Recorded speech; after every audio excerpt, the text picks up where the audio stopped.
Hello friends, and welcome back to Figure Study, and by extension, NemeSeptember. We are getting close to the end, but we're not quite there yet, because today we're taking a look at something that is not exactly Make Toys, even though it looks like it's Make Toys. This is, despite appearances, not Make Toys Striker Noir. This is a knockoff from Legendary Toys called LT03B Dark Leader. Functionally, it's exactly the same as Striker Noir, except it's a knockoff. Ordinarily, I would have just gotten Striker Noir, but Striker Noir's prices on the aftermarket right now are like 3 to 4 times the price of this, so as much as I want to support Make Toys, buying an aftermarket figure doesn't support them anyway, and I'm not paying $150+ for something I could get for 50 bucks. That being said, this is very much a knockoff. There are bits to it that were definitely not really all there. I mean, like, mechanically it's exactly the same as the Striker Manus mold, but in black and red, which is what Striker Noir is, but since I've been watching a lot of British reviewers lately, let's say it's a little bit wibbly. It's fine, it still gets the job done, and I went in with, the typical methods. You can check that out up there, the floor polish to tighten some things up, and the shock oil to loosen some things up, and now it is much more in line with what I was expecting from kind of a standard Striker Manus mold, but it took a little bit of work to get it up there. Also, it did come with all the accessories, and even though I normally don't like going over accessories, I'll go over them in this case because I feel like you're kind of getting this for those, so we will go over the accessories when we get to robot mode. But this thing, Dark Leader, it's cool. It's Striker Manus. For some reason, I'm having a really hard time remembering that his name is Striker Manus, but it is the Striker Manus mold, so if you're familiar with Make Toys Striker Manus, it's the exact same thing, just, a little bit wibbly, where it's sort of like a Classics Prime skeleton that's been modeled after something a bit more anime and greebly. It's definitely not the cleanest truck cab mode, though, especially right up in here. Granted, Classics Prime has that weird kind of shelf thing, but here instead of a shelf you get a divot, which also doesn't look great, but it's fine. It's less noticeable, I feel, with Dark Leader here because it's a darker color scheme, so that gap isn't quite as noticeable. I mean, it's still noticeable, it's just not as noticeable as it was with the Striker Manus mold. But yeah, it's a greebly classic style truck cab with like the little wind vane thing, whatever it's called, along the top. Smokestack guns, and legs become the back of the cab. It's Optimus Prime. He even does like the standard Optimus Prime transformation with the arms kind of folding in to form like the sides of the truck cab and all that. Like I said, if you're familiar with the original mold or Striker Noir, you are familiar with this. The detailing is nice. And keep in mind, this is a knockoff, so the fact that they managed to get the detailing pretty much spot on is pretty cool.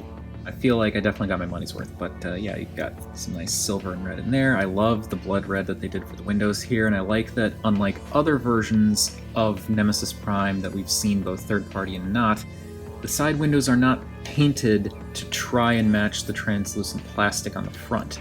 The side windows are also translucent plastic that just show like little tech details in there. So that way you've got a nice, cohesive look to the windows all the way around. That I really like. And I like that they painted in little details here and there, like the vents on the sides, some little details here, which we'll see more in robot mode. This little bit down here, which is kind of cool how this panel covers it up, so you get like a little hint of the mechanical detail back there, and then in robot mode this panel covers it up entirely, so this didn't even really need to be painted, but they did it anyway, which is cool. And they, of course, painted the rims, because of course they did. Nothing painted in for the taillights, it's just fine. I could probably do that on my own if I really wanted to. And then we've got more detailing up here, which we'll see more in robot mode, and underneath, it's surprisingly not obviously a robot tucked away in there. I mean, yeah, you've got legs, but that could also just be under truck stuff. There is one specific difference with Dark Leader here, and by extension, Striker Noir versus Striker Manus, and that is he has these kind of rifle smokestacks, and these are more of an optional part. He does come with the typical Striker Manus axe smokestacks, and if you wanted to, you could just have those in place instead. And those just peg in as they do on the regular mold. There's just these slots on either side, so it doesn't matter what side you put these on.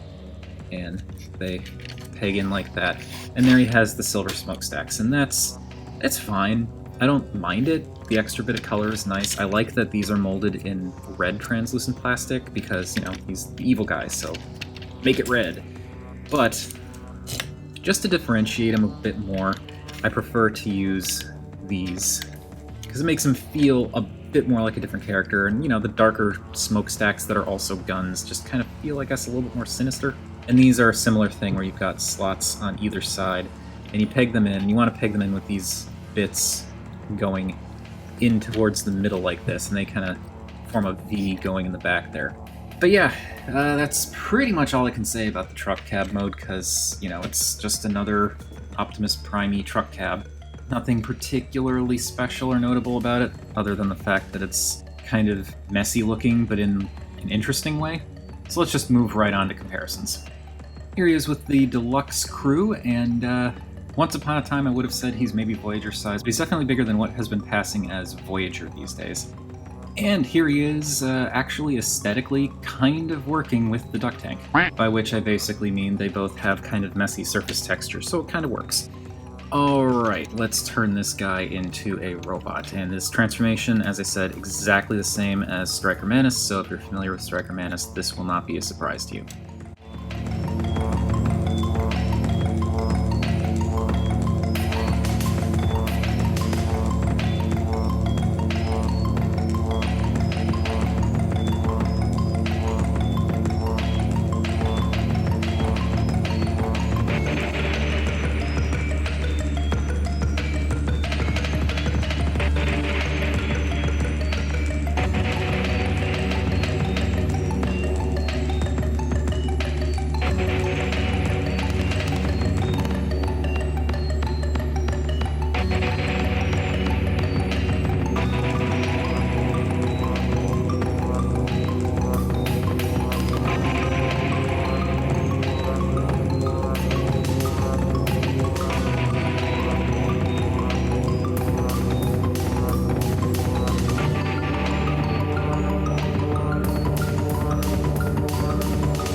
Alright, and here we have Legendary Toys Dark Warrior in robot mode, and it's Striker Manus, but in black and red and now teal. I do like that you don't really see much, if any, of that teal in the truck mode, but then it's pretty much all revealed when you get to the robot mode. You may have seen that there are still some indications of this being a little bit knockoffy during the transformation, like the arm ball socket popping out there. The arms don't actually come off that easily, it's just the way I was angling it and stuff, it just kind of popped itself out. It's fine.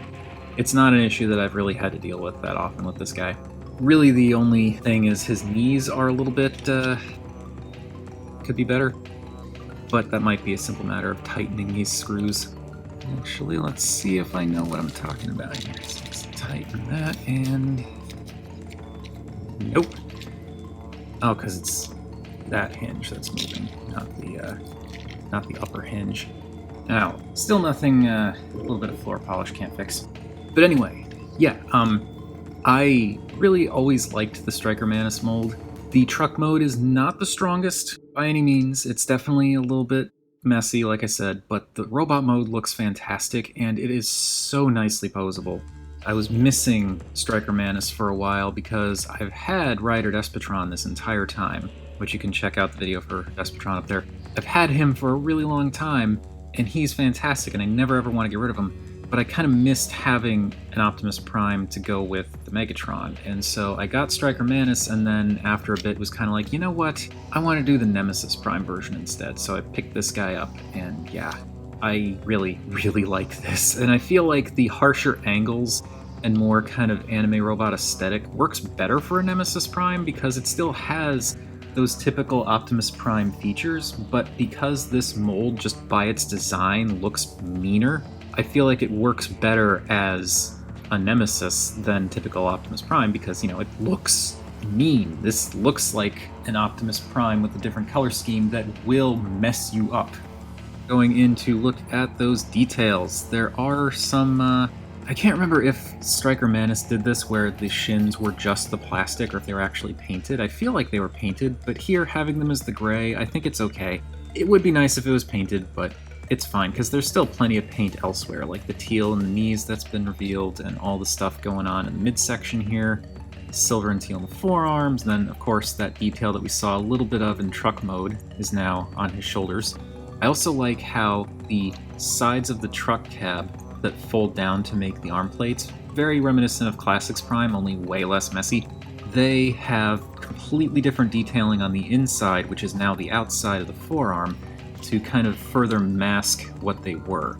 And that's great. Now, one of the things that I did have to adjust on this guy are these, because these are better now, but they were very floppy when I first got them. You can see this one's still a bit on the floppy side. I had to take some floor polish to those to tighten them up because the tolerances here are not that level of weirdly perfect that they are with the regular non-knockoff mold, so they were a bit floppy and still are in this case. But again, small price to pay considering it saved me like $100. And then of course, color-wise, you get that fantastic blood red windows in the chest. I love that. It's just so striking on the black. It's one of those elements that I never get tired of seeing on a Nemesis Prime. And you get a little bit of silver up in these little pec spike things that are kind of reminiscent of his pectoral lights, but not. I don't think those are supposed to be lights. I don't know, maybe they are. And looking at the head more closely, I think you can see what I mean when I say that this guy looks better as a Nemesis because this is a mean-looking Prime. Other than the color, this is not an altered Stryker Manus head.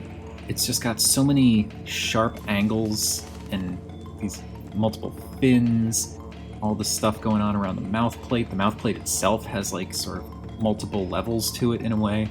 This looks mean even before you look at the color scheme, which of course is great. You've got the black for the helmet, silver for a few of the details, but then the face is more of like I can't quite tell if that's just the gray plastic like this. I think it is. I don't think that's painted gunmetal, but that color differential works because I feel like if it was silver it'd be a little too much the same going on here. So I like how the faceplate is a little bit darker than the silver highlights, and the red eyes still show up really nicely. Looking at the overall shape, I also really like this, because this is, yeah, it's a little bit of a messy truck, but like the robot mode that it makes is really cool. It's got kind of like a, I know I keep saying this, but it's got kind of like a super robot-y vibe where you've got like the kind of beefy shoulders and then the slightly slender biceps and then the beefy forearms. I love how the legs just kind of taper out and get wider as you get to the feet. Not quite Mega Man boot kind of feel to it because it's less pronounced as like thin, like it's not a thin thigh and then boom, boom, but it's cool how it kind of tapers out like that. And because of the posability, you can get some really interesting looking angles to the placement of the legs and the silhouette there. It's really nice. And he's got the more slender waist, slightly more bulky chest, and it all works really, really well. Taking advantage of the blazing sun to look at some more details, I also really like how he's got this kind of interesting, almost Ninja Turtle-like two-toed foot. It's weird, but it's like an interesting detail. It's not something you really see in any form of Optimus Prime or Nemesis Prime, and I like it. It's different. Again, because the truck was kind of messy, the design is kind of messy, but it does lead to some really interesting sculpting work along here, like these kind of pipe things going up along the fronts of the thighs, lots of little details and whatnot going on in the torso section. These canisters, I think these are meant to, like, I think these flip up as a means of hiding because these are supposed to be those, I think. I could be wrong, but they kind of have a similar look to them with these, like, lines going through the middle of the circle. But it works, and I also think it's cool how the wheels fill in the lower part of the torso. And then he's got the forearm pistons, which also look really nice. Full credit to Make Toys, because they're the ones who came up with this design, but this is a really neat figure. And I think it looks absolutely spectacular in these colors. as I said, I would have happily gotten the Make Toys version, but I'm not paying $150 on the aftermarket for this thing. Now, as for accessories, in the general sense, he has his wind vane thing that opens up and makes this really big rifle. As is the case with the original mold and all Make Toys things, you've got the hands with that kind of channel on the inside, and the handles have these kind of grooves on them, so you just line it up, slide it in, and that's, even when the hand is open, that's not going to come out. And that is a great system that I really wish more toys used. As for the rest of the crap this guy comes with, as I mentioned, there are the axes, which also have the groove thing there, and you can slide them into the hand, give him sort of like a hatchet. Then these also have that functionality where there are holes lined up in a very specific way so that you can push the two of them together and make this kind of dual axe thing. Personally, though, I still prefer the gun smokestacks because I think it sets them apart. He also comes with these things, which are more guns, and these you can even, if you wanted to, because they've got these pegs here, they could peg into the slots on the sides here, so if you really wanted to, you could give him essentially bigger quad smokestacks, which isn't terrible, but it looks a little bit too much for my taste. But these smaller gun bits can peg into these other guns that I was using as the smokestacks originally and make a bigger rifle. And that can slot into the hand like the other stuff, though you do have to open his hand a bit more because the grip was a bit wider. But you can give him a rifle like that. And that's pretty cool. Unfortunately, these bits on their own cannot be held, at least not traditionally. You might be able to just kind of close his fingers around this bit a little bit, but yeah, there's no actual grip on these. But they do come together to make a pretty convincing looking rifle thing. I like that. And oh boy, is there still more stuff to go over. So, in addition to the Striker Manus style axes and those little gun things that can be enhanced with these additional gun things, you get some very simple but effective looking pistols. These kind of make me think of the giant RoboCop pistol. And again, those can slide into the thing like they do, and then you can have the big pistols or dual wield the pistols or whatever you want. In addition to that, those pistols can actually be holstered, kind of. If you pull out these sections here, you can see there are these grooves on either side of the pistol. Those can slot over this little tab here. So you can just kind of slide the pistol in like that and push this piece up against his leg, and now he's got a pistol kind of holstered right by his knee. So you can arm him up with pistols kind of stored in the knees like that, which is neat. I don't actually use that feature because I prefer to have the knees down, but that kind of lends even more credence to the RoboCop thing because, you know, yeah, he had a hip panel that popped out, but this is close to that. And then he has a much more traditional looking ion blaster type rifle. And again, into the hand the same way, and he can use that as you do.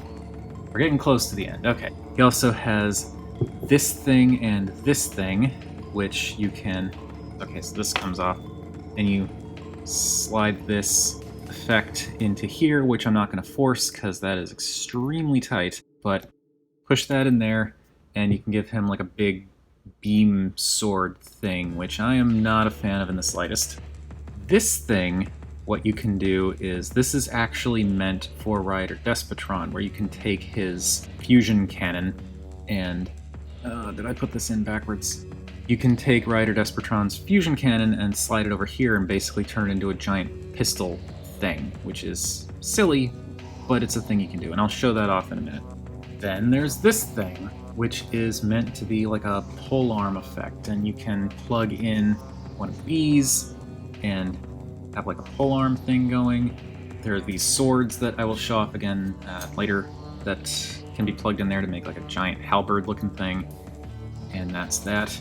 And then you have these pieces that are used on his back, and these will peg in to these slots here, and that will create a peg that you can then use to hold certain other items. So like if you wanted to peg the little halberd thing onto his back, you could do that. I just have like one that I use for this guy. And that is this thing. This big buster sword looking thing. And this can also be pegged onto these little back clips. And so that will slide into the hand as we've been doing over and over and over again throughout this video. And that gives him this very cool, imposing looking sword. And that right there is cool enough for me, but me being me, I had to take it a little bit further. So I went onto eBay and went through my usual source when it comes to getting things like wired capes and stuff like that. I will include their name down at the bottom there. That's the seller that I usually go through. And I purchased a cape that's meant for a 6-inch, I believe, Figuarts Guts figure from Sword of the Berserk. And the reason I got it is because it's this kind of tattered, beat-up looking thing, and it's really neat because I can just kind of drape it over Dark Leader here and effectively give him like a cloak type look. And I just think that's really neat. It's completely silly, I acknowledge this, but I don't care, I love it. And it holds on there pretty well using the wire. Like, it's not made for him, clearly, but I think it fits, and I really like how the tatteredness just kind of sells that he's been through some stuff feeling. Okay, now that we've looked at almost all the accessories, let's do some comparisons. Here he is with the deluxe crew, and yeah, I mean, he was a bigger truck, he's definitely a bigger robot. But I kind of appreciate how he's bigger, but not necessarily super bulky. He wears his truck mass well, let's put it that way. Here he is with his chunky bro, Make Toys Thunder Erebus. The reason I'm showing these two together is because, first of all, it's two Make Toys Nemesis Primes. Effectively, I know this isn't technically Make Toys, but you know what I mean. It's two Make Toys Nemesis Primes, and also Thunder Erebus is using another accessory that came with this guy, and that is this gigantic sword gun thing. He's currently wielding it as a sword, but it does have a handle so you can use it as a gun. And these, let's call them blades, can actually be removed. The reason these can be removed is because yet another thing you can do with them is there is a slot here that can tab over this. So you can peg those on and give him Tonfa-style forearm blades. And you can do it either facing backwards or facing forwards. So you can give him even more bladed weaponry. This set is ridiculous. But yes, that is yet another thing you can do with some of the accessories that this guy comes with. Just a word of caution, the points on those little Tonfa things are extremely sharp, so watch yourself. And here he is with Rioter Despotron. I'm going to move him not entirely out of frame, but just off to the side so I can show that Despotron here is wielding the last bit of accessory that I haven't shown yet, and that is these enormous katana blade looking things. Those, I just think they look cool. And again, they can go with anyone, but I prefer them with Despotron here. So for that last little thing that I was talking about, with the fusion cannon, this can slot over it and turn it into a big gun. Or you can do it this way, if you want to do it like that. Yeah, that's a thing that you can do that I will never ever do, because it just doesn't sit right with me to have Megatron holding his fusion cannon like it's a gun. Just doesn't seem right to me, you know? But here are the two smaller evil, I guess, Make Toys figures that I got, and yeah, these also look incredibly good together.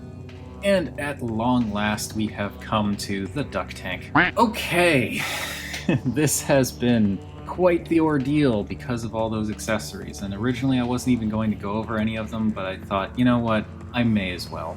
Oh, I'm just now realizing I didn't go over articulation. Okay. He has a ball-jointed head, so he can look up and down and turn and waggle. If you want to go really high, you can disconnect this little plank from the torso. The arms can go out. They can swivel around. If you disconnect this peg that's pegged in for the transformation, you can do some backwards butterfly, and there is some forwards butterfly built into the mold right there. that is the entire piece just moves forward, so you get that. Unfortunately, even though I've tried to tighten it, this connector bit here is a lot of bit on the loose side, so that can be a problem, but you can kind of use it for certain posing or possibly like doing a weird top of the torso crunch, but he also has a regular ab crunch that goes very far forward. Waist swivel, legs can go forward. Unfortunately, they can't go forward super far just because of all the stuff that's clashing together in here, and like you can kind of move this out of the way and move this up to get a little bit more out of it, but that's about as far as it goes. Legs can go back that far, can go out. That's as far as you're gonna get, again, because stuff's clashing up there. Thigh swivel, there is a double jointed knee, a very, very nice double jointed knee, which can be a little bit of a bugbear to line up again because it has a tendency to want to come forward and have this knee piece resting on top of the knee pad, but if you shift it back a little bit, because there are those two joints there, you can have it kind of sitting behind the knee pad, which gives it a bit more of a straight leg. And then the ankles can tilt quite a bit, can go down quite a bit, can go forward also quite a bit, and then the toe itself, independent of the ankle, can move. This can sometimes be a little bit of an issue with regards to trying to figure out how best to line up the legs, but it's not that hard. So yeah, really good articulation on this guy. Okay, now I'm done looking at the Legendary Toys LT03B Dark Leader. Again, this is a very cool Nemesis Prime because, you know, the Striker Mantis mold is very nice, and it comes with a lot of accessories. And I appreciate the fact that even the knockoff comes with all of those accessories. Granted, you do have to build a lot of them yourself, but I think it's worth it. Again, this was about $50, which is a great price for everything you get. Like, you get a very cool figure, and then you get a lot of accessories that both allow you to either arm this guy to the teeth, or allows you to give other accessories to other Make Toys figures that you might have. But with that, we are done with this guy. More than done with this guy. I've been talking way too much about him. Thank you everybody for watching, as per usual. Feel free to let me know what you think of this thing. Whatever your thoughts on any of that stuff, or anything else, feel free to chime in down below. I always enjoy hearing from you all. As always, art is more than meets the eye, and next time we're going to be going back to familiar territory with something that we kind of already covered, but not exactly.